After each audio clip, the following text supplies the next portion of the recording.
5 years నుంచి relation లో లేము. ఎప్పుడైతే నాకు ఈ విషయం తెలిసిందో అప్పటి నుంచి నన్ను కొట్టడము, నానా విధాలుగా హింసించిండు. తాగేసి వచ్చి ఏ రాత్రి అంటే ఆ రాత్రి ఇది చేయడము. పవిత్ర డైరెక్ట్ నాకు కాల్ చేసి వాడు నా మొగుడే, ఏం పీక్కుంటో వీక్కో అనేసి కూడా అనింది. ఇలాంటి మాటలు కూడా మాట్లాడింది పవిత్ర జయరాం. వాళ్ళ పిల్లలకి కూడా తెలుసు. వాళ్ళ అబ్బాయిని వెళ్ళి అడిగాను, వాళ్ళ అబ్బాయితో వెళ్ళి మాట్లాడాను.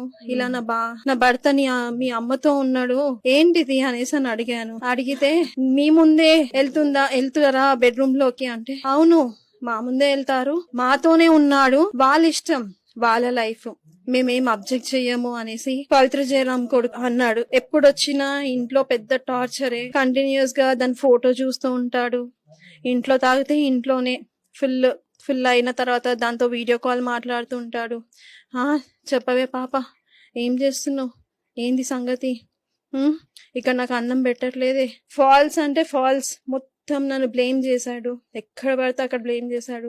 మొన్న 4 days కూడా షూట్ ఉందని చెప్పాడు. కానీ ఇద్దరు కలిసి ఊటీకి వెళ్ళి డే బై డే ఒక్కొక్క రీల్ షేర్ చేసి నన్ను టార్చర్ పెడదామని